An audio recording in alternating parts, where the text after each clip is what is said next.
लेकिन यहाँ पर धमकी ये दे रहे हैं कि साहब देखिए आप घरों के अंदर रहिए अगर आपको रंग से तकलीफ है, जबकि मुसलमान धर्म गुरुओं ने ऑलरेडी एडवाइजरी जारी कर दी कि साहब होली के दिन चूंकि जमा आ रहा है तो इसलिए हम नमाज 2 बजे उसके बाद में करेंगे। अनु चौधरी साहब ने ना सिर्फ माहौल बिगाड़ने के लिए बल्कि मुसलमान विशेष को एक हाशिए पर पहुंचा दिया है, डराने के लिए।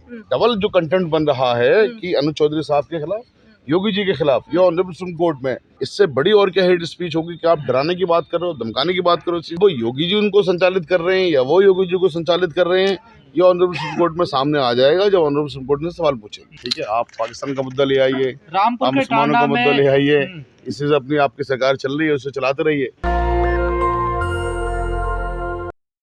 इनको संविधान की हिफाजत करने के लिए, संविधान के मुताबिक काम करने के लिए चुना गया है इनको। तो इनका फर्ज ये होता था कि वो तमाम धर्मों में एक भाईचारा बनाने के लिए अमन कमेटी बुलाएं, कुछ करें, उस तरह की चीजें करें या वहां पर आपस में बात करें। लेकिन यहाँ पर धमकी ये दे रहे हैं कि साहब देखिए आप घरों के अंदर रहिए अगर आपको रंग से तकलीफ है।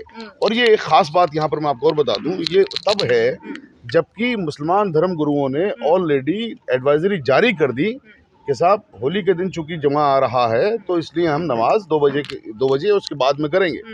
ऐसे पहले भी कभी कभी कितने बार होली के दिन बहुत सारे त्योहार आए हैं तो एडवाइजरी जारी हुई है इस तरह की, तो इसमें कोई दिक्कत की बात नहीं। तो उस एडवाइजरी के बाद में यहाँ पर ये माहौल बिगाड़ने के लिए अनु चौधरी साहब ने ना सिर्फ माहौल बिगाड़ने के लिए बल्कि मुसलमान विशेष को एक हाशिए पर पहुंचा दिया है, डराने के लिए। ये एक बयान दिया गया और देखिए डराने की जो कार्रवाई है उसके साथ साथ में जब सीएम योगी जी उनकी समर्थन करने में आ जाते हैं कि साहब सही तो कहा है, वो कह रहे प्यार से समझाया। अभी तो प्यार से कहा, वो तो कह रही उनके अल्फाज चुप सकते हैं, यानी इसकी सीएम योगी जी भी इस बात को मानते हैं कि उनके अल्फाज गलत थे। जब आप नहीं आप गदा लेके घूमिए, आप मालाएं डाल के घूमिए, आप टोपी पहन के घूमिए, कोई दिक्कत की बात नहीं है। लेकिन जब आप अगर अपनी ड्यूटी पर हैं तो आप वर्दी लेकर गदा लेकर नहीं घूम सकते। आप वर्दी लेकर के, आप वर्दी पहन करके आप कह रहे हैं उनका बयान संविधान के खिलाफ है। योगी जी तो उसके बयान की तारीफ कर रहे हैं, अच्छा तो किया। ना सिर्फ संविधान के खिलाफ है बल्कि ये आईपीसी की उन धाराओं के खिलाफ या बीएनएस की उन धाराओं के खिलाफ है जो हेट स्पीच को प्रोहिबिट करती है। बातों से तो लग रहा है प्रमोशन हो जाएगा उनका। इन बेसिकली योगी जी के खिलाफ और अनु चौधरी दोनों के खिलाफ ऑनरेबल सुप्रीम कोर्ट का कंटेंट बनता है उस ऑर्डर का, जिसके तहत ऑनरेबल सुप्रीम कोर्ट ने कहा कि कोई अगर हेट स्पीच दे तो उसके खिलाफ राज्य सरकार की जिम्मेदारी है कि वो फौरन मुकदमा दर्ज करवाएं। यहाँ पर बजाय मुकदमा दर्ज होने के उनको और शाबाशी दी जा रही है। उनको जैसा आपने कहा और प्रमोशन का हो सकता है, तो जब आप उनके एग्रीमेंट में हैं सीएम योगी साहब तो जाहिर है उनके प्रमोशन की तैयारियां। तो ये जो चीज है ये बेसिकली संविधान के खिलाफ है, ये हमारे ऑनरेबल सुप्रीम कोर्ट के जजमेंट के खिलाफ है। अभी संवेदनशील जगह पर इस तरीके की बयानबाजी के बाद आप लोग कुछ करेंगे इस पर? आप कोई एफआईआर या कोई मुकदमा कुछ करेंगे? देखिए जैसा आपको मैंने बताया कि ऑलरेडी सुप्रीम कोर्ट ने एक मामला सेटल कर दिया, ठीक है, उसमें ये कह दिया कोई भी अगर हेट स्पीच देता है तो उसके खिलाफ फौरन कार्रवाई होनी चाहिए। किसी कंप्लेनेंट की जरूरत नहीं है, किसी एफआईआर की जरूरत नहीं है हमें करने की, वह तो खुद सरकार ने करवानी चाहिए। यहाँ पर सरकार बजाय उसके खिलाफ एफआईआर करवाने के उसकी तारीफ कर रही है। तो यहाँ पर ये डबल जो चीजें आ रही हैं कि ये डबल जो कंटेंट बन रहा है कि अनु चौधरी साहब के खिलाफ, योगी जी के खिलाफ या ऑनरेबल सुप्रीम कोर्ट में, ये बिल्कुल उस ऑर्डर के अगेंस्ट बन जाता है।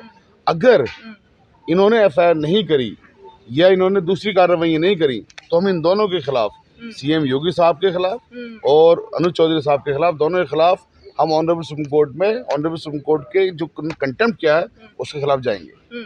अगर एक दिन जुमे की नमाज नहीं पढ़ोगे तो कोई दिक्कत थोड़ा है सर ये तो फिर आप कह दीजिए कि साहब साल में 2 त्योहार आते हैं वही मत मनाइए, यही तो कहना चाह रहे हैं, जुमे की नमाज मत पढ़िए, दाढ़ी मत रखिए। तो यही तो चीजें हैं। इसलिए तो कहा कि देखिए जो बाबा साहब ने संविधान दिया उसमें आर्टिकल 25 बड़ा साफ तौर से दे दिया और इसमें यह कहा गया कि तमाम लोग अपने अपने मजहब को अपने तरीके से उसको पाल सकते हैं, उसको मान सकते हैं।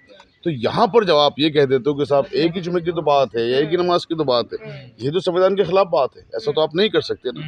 यही तो हेट स्पीच है कि आप कहते हो कि साहब जिसको तकलीफ हो घरों के अंदर रहे। इससे बड़ी और क्या हेट स्पीच होगी कि आप डराने की बात करो, धमकाने की बात करो।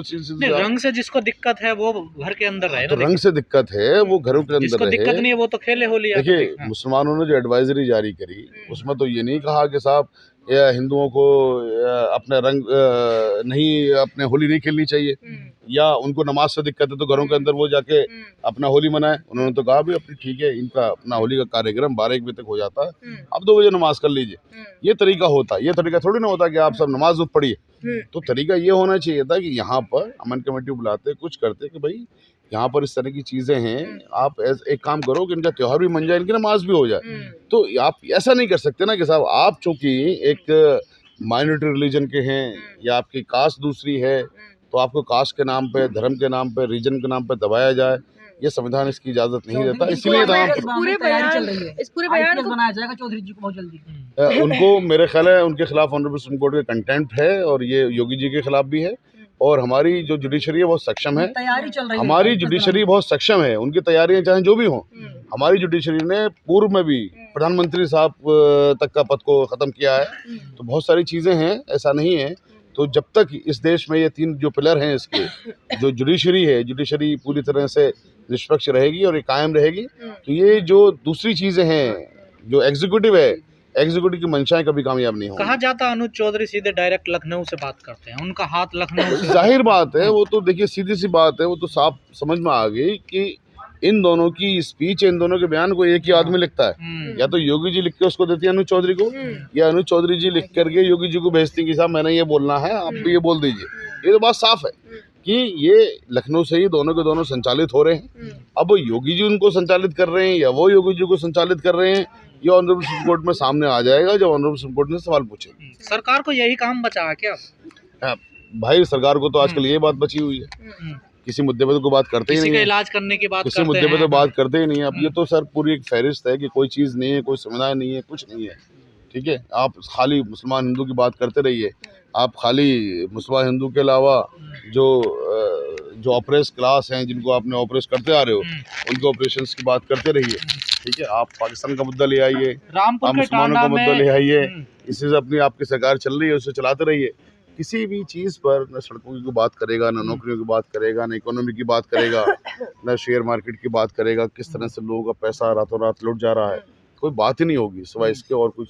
यही इनका मिशन। रामपुर में टांडा है, वहाँ पर मस्जिद से रमजान के लिए वहाँ पर आवाज़ लगाई गई, तो वहाँ कार्रवाई हो गई, कई लोगों को गिरफ्तार कर लिया गया। बताइए ये कितनी मतलब अजीब सी बात है कि हमारे देश में, जिस देश को आज़ाद करवाने के लिए तमाम लोगों ने कुर्बानियाँ दी, जिसमें मुसलमान भी शामिल थे, हिंदू भी शामिल थे, तमाम दूसरे मज़हब के लोग भी, जातियों तमाम लोग शामिल थे। आज मज़हब के नाम पर ये सज़ा दी जाए कि साहब आपके यहाँ से अजान दी जा रही है, या आप रोज़ा इफ्तार कर रहे हैं, या आप अपने मज़हब को या अपने जुमे की नमाज़ पढ़ने जा रहे हैं, तो आपको हक़ नहीं है।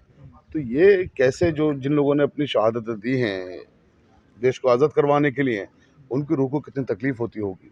क्या इसी दिन का सपना देखा था जो जिन लोगों ने हंसी बड़े मतलब जवान बच्चों ने, 20 साल के 21 साल के बच्चों ने अपनी कुर्बानियाँ दी जानों की, तो उनकी जो रूह है किस तरह आज सदमे में होगी। पर सर ऐसे मुद्दों पर जो सेकुलर नेता अपने आप को कहते हैं, वो भी तो शांत रहते हैं ना, जो वोट लेते हैं मुसलमान, वो भी तो नहीं बोल पाते ना उनके। देखिए आपकी बात बिल्कुल ठीक है। देखिए मुसलमान को तो इस वक्त ये कर दिया गया है कि इनका बस नहीं चल रहा, वरना समुद्र में जाके डाला है।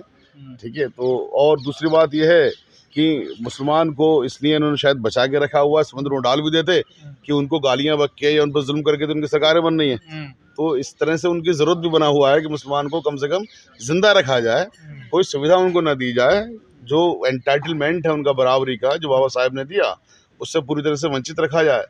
इत्तेफाक की बात यह अनफॉर्चुनेटली कि तमाम जो दूसरी पॉलिटिकल पार्टियाँ हैं वो भी कहीं ना कहीं इनके इस झांसे में आ चुकी हैं। वो ये सोचती हैं, उनको ये समझा दिया गया है कि तमाम जो गैर मुसलमानों के अलावा जो गैर मुस्लिम हैं वो सारे के सारे मुसलमानों के खिलाफ हैं। ऐसा नहीं है, ऐसा नहीं है। तो फिर मुसलमान क्या करे इस देश का?